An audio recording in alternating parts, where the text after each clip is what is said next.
مگه تو زندگیم به جز تو دیگه کی هست؟ پس یه کاری میکنم.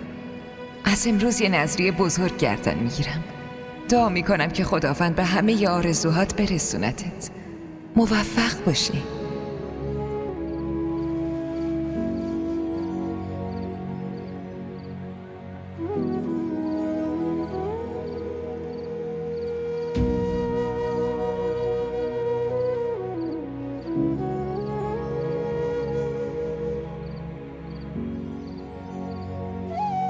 همه اینا تقصیر توه پسر.